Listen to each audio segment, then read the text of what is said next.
동산교회 시간. 이 시간 말씀에는 물된 동산교회 담임 조병선 목사님입니다. 평안하셨는지요? 물된 동산교회 조병선 목사입니다. 오늘 주기도문 네 번째 시간입니다. 지난주에 이어 성경에서 제시하는 이름에 대한 말씀을 조금 더 나누려 합니다. 하나님의 이름 여호와는 스스로 있는 자여 언약을 지키는 신실한 하나님이심을 제시하신 이름이라 말씀드렸습니다.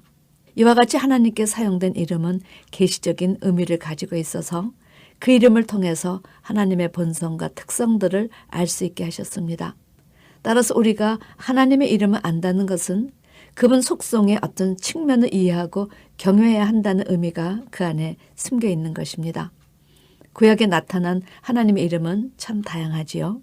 엘런 높으신 하나님, 엘로이 감찰하신 하나님, 엘사다이 전능하신 하나님, 엘올람 영생하신 하나님, 엘베델 베델의 하나님, 엘로힘 의로우신 하나님, 엘카도시 거룩하신 하나님, 야훼 샤파트 심판하신 하나님, 아도나이 주 하나님.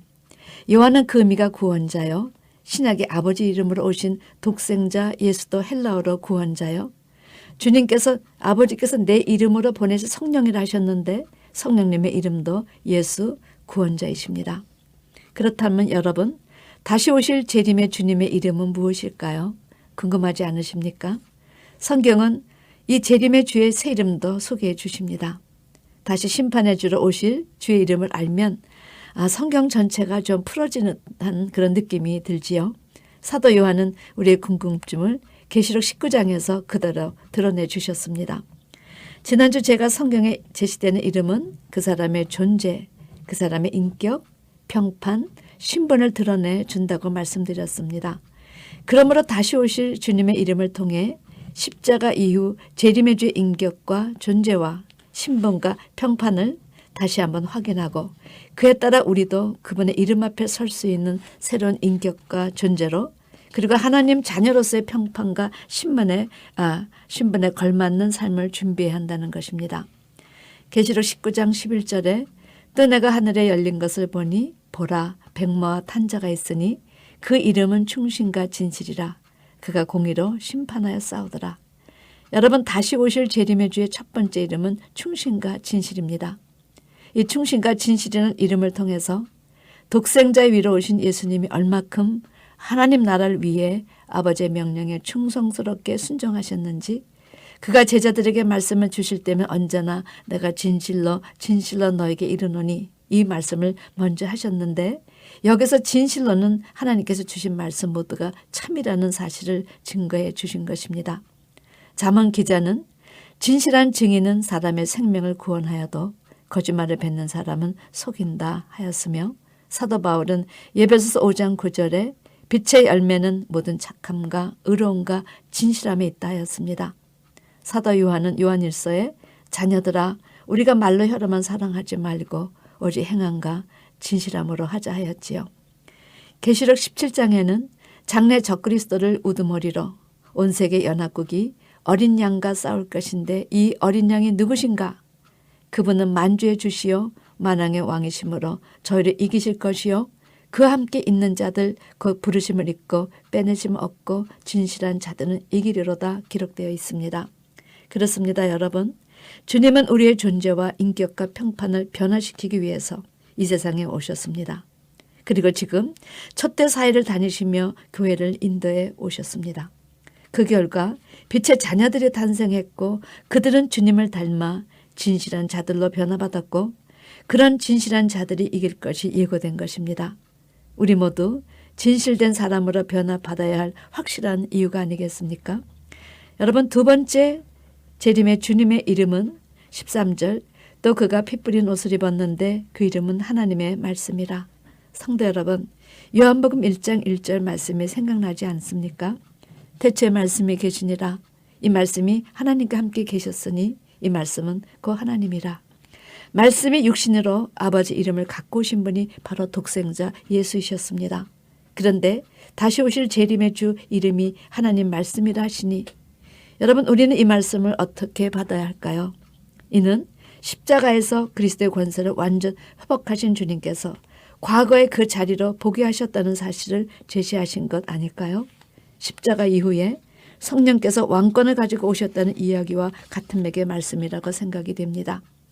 세 번째 이름을 통해서 우리는 두 번째 이름인 하나님의 말씀의 의미를 재점검할 수 있습니다. 16절 그 옷과 그 다리에 이름 쓴 것이 있으니 만왕의 왕이요 만주의 주라 하였더라. 여러분 세 번째 이름은 만왕의 왕 만주의 주였습니다. 할렐루야. 정말 모든 것을 회복하신 예수 그리스도가 만왕의 왕이요 만주의 주의 자리에 오르신 것입니다. 이를 통해서 우리가 붙잡을 교훈이 무엇입니까? 하나님의 자녀 모두 예수 안에서 하나가 되게 하시기 위해서 예수란 새 이름을 하사해 주시며 구원사역이란 사명을 주셨다는 사실입니다. 그러므로 하나님의 이름이 헬라어로 예수 구원자, 그 이름을 받아서 독생자의 이름도 예수, 우리 하나님의 자녀들 이름도 예수, 이 이름에서 우리의 존재, 우리의 신분, 우리의 인격, 우리의 평판이 어떻게 달라져야 할까가 제시된 것입니다. 자식을 부모의 붕어빵이라 합니다. 그러므로 하늘에 계신 아버지가 우리의 영적 아버지시면 우리가 얼만큼 인격이 달라져야 하는가? 성경은 예수를 영접하여 하나님의 자녀가 되어야 신분이 달라지고 신분이 달라져야 인격이 달라지고 인격이 달라져야 평판이 달라지고 평판이 달라져야 존재 자체가 세상과 구별된다 하십니다. 그렇다면 하나님은 어떤 인격을 가지고 계신지요? 하나님의 인격이라 하니까 우리는 감히 따라할 엄두도 낼 수 없다고 생각할까 봐 주님은 아주 세세한 부분에 대해 짚어주셨습니다. 이것을 보면 그렇게 어려운 것은 아닌데 그러나 결코 쉬운 것도 아니라는 생각이 듭니다. 성도 여러분, 한 예로 누가복음 6장 27절에서 36절 말씀을 읽어드리려 합니다. 주님은 당신의 인격을 본받아 원수를 사랑하라 하셨습니다. 너희 듣는 자에게 내가 이르노니 너희 원수를 사랑하며 너희를 미워하는 자를 선대하며 너희를 저주하는 자를 위하여 축복하며 너희를 모욕하는 자를 위하여 기도하라. 내 입뺨을 치는 자에게 젖뺨도 돌려대며 내 겉옷을 빼는 자에게 속옷도 금하지 말라. 성도 여러분, 마태는 여기 한 가지 더해서 누구든지 너로 억지로 오리를 가게 하거든 그 사람과 심리를 동행하라 하였습니다. 주님은 이 세상에 오셔서 이렇게 원수를 사랑하며 미워하는 자를 선대하시고 저주하는 자를 위하여 축복하며 바로 알지 못하고 했던 모든 죄를 십자가에서 용서하심으로 모든 하나님 자녀들의 본이 되어 주셨습니다. 30절에 31절 말씀 물은 내게 구하는 자에게 주며 내 것을 가져가는 자에게 다시 달라 하지 말며 남에게 대접을 받고자 하는 대로 너희도 남을 대접하라. 이것이 하나님 자녀에게서 나타난 아름다운 선이요 인격이라 하십니다. 왜냐? 하늘에 계신 아버지가 모든 것의 공급자이기 때문에 마땅히 우리의 성정이 바뀌어야 한다는 것이지요. 그런데 성도 여러분, 누구를 주로 대접해 오셨는지요? 누구에게 주로 대접을 받아오셨는지요? 혹 폐를 끼친 사람, 자기를 도와준 사람, 연관 있는 사람, 아는 사람, 자기에게 이익이 되는 사람들을 먼저 대접하지 않으셨는지요? 사실 우리 대다수는 대접해야 될 사람도 제대로 대접하지 못하고 경제적으로 어려워서 바빠서 이렇게 핑계대고 사랑에 빚진 채 살아오지는 않았는지요. 32절부터 35절 말씀입니다. 너희가 만일 너희를 사랑하는 자를 사랑하면 칭찬받을 것이 무엇이뇨? 죄인들도 사랑하는 자를 사랑하느니라. 너희가 만일 선대하는 자를 선대하면 칭찬받을 것이 무엇이뇨? 죄인들도 이렇게 하느니라. 너희가 받기를 바라고 사람들에게 빌리면 칭찬받을 것이 무엇이뇨?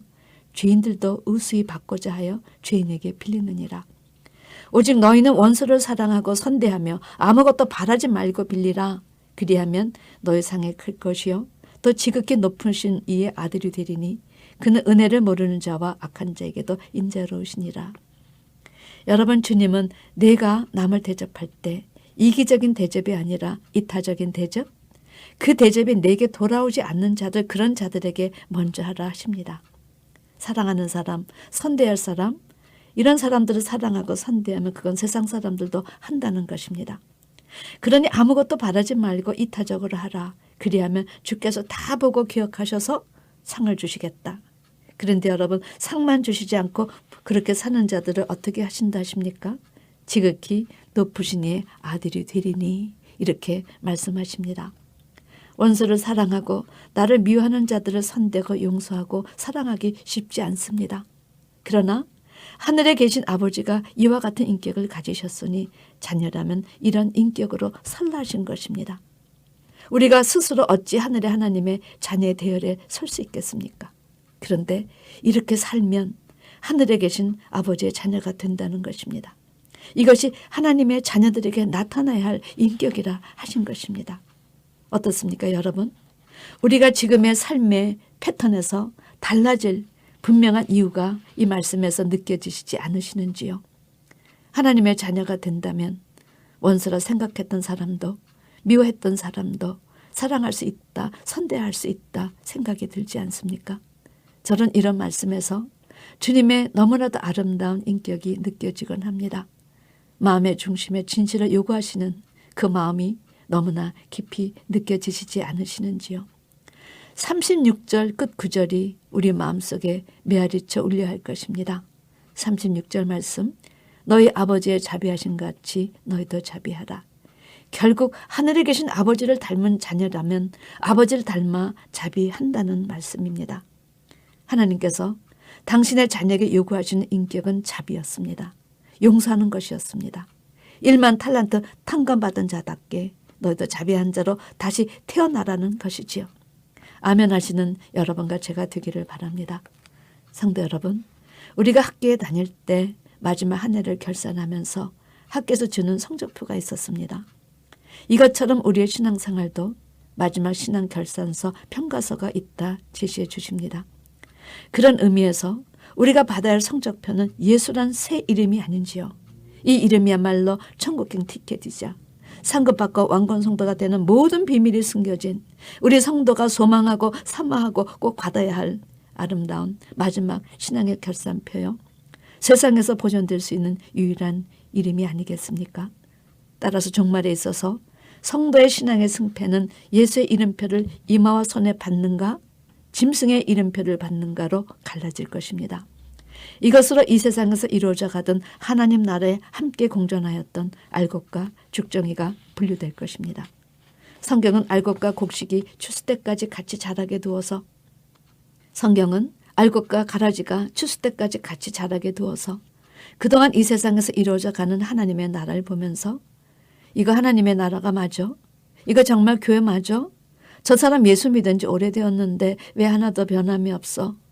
왜 그 사람 나쁜 짓 많이 하는데 잘 돼?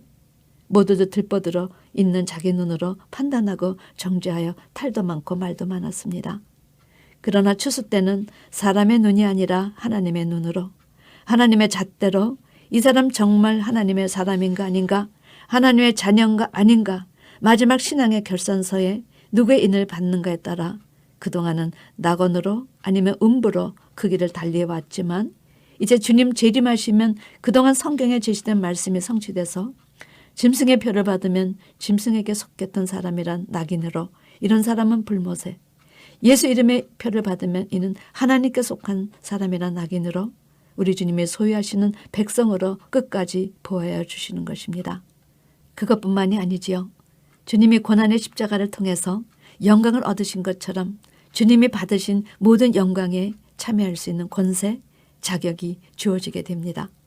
그러므로 주님 재림하시면 모두 부활에 참여시켜 천년 왕국의 왕권 성도로 삼으실 뿐만 아니라 마지막 철저한 권세를 주셔 주님의 심판에 동참시켜 주시고 주님께 드린 모든 영광과 보좌, 면류관 이런 것을 누릴 수 있게 해주신다 약속하셨습니다.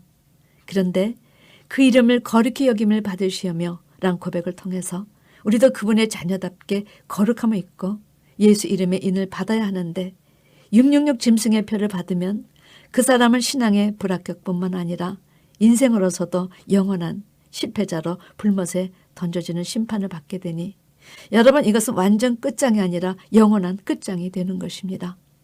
부디 왜 이름을 강조하셨는가?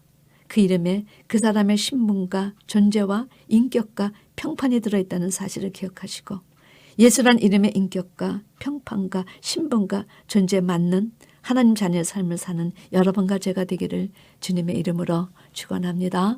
아멘.